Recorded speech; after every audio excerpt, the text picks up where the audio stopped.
Eli mä näytän nyt teille, että miten tällaista isosta jätti-neliöhuivista voi kietoa turbaanin päähänsä. Mä oon taittanut tämän neliön kaksinkerroin eli kolmioksi ja mä oon jättänyt ton päälle tulevan kolmion osion hieman isommaksi kuin mitä tää alapuoli on.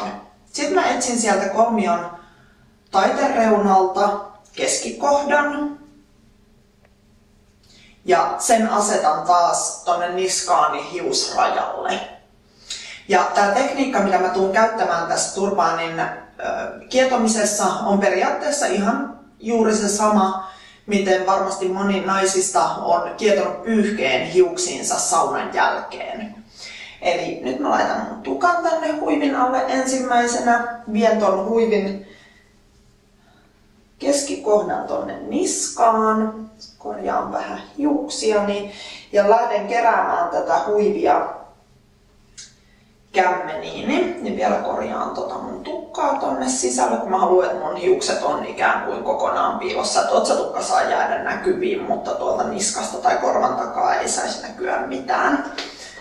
Ja nyt kun tää huivi on kerättynä tähän mun toiseen käteen, niin mä voin päättää, että haluanko mä tehdä sen turbaanin solmun ruusukkeen suoraan tuohon keskelle eteen vai vieks mä sitä jommalle kummalle sivulle.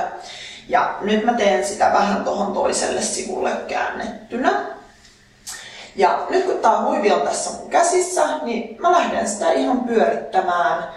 Mä otan tuon aloituksen tarpeeksi tiukalle, että tää pään ympärys nyt, mikä täällä kiertää, niin se on kuitenkin tarpeeksi kireä, että tää turbaani tulee pysymään mun päässä. Sitten mä punon tätä huivin häntää ja samalla alan kieputtamaan siitä punoksesta sitten tällaista ruusuketta.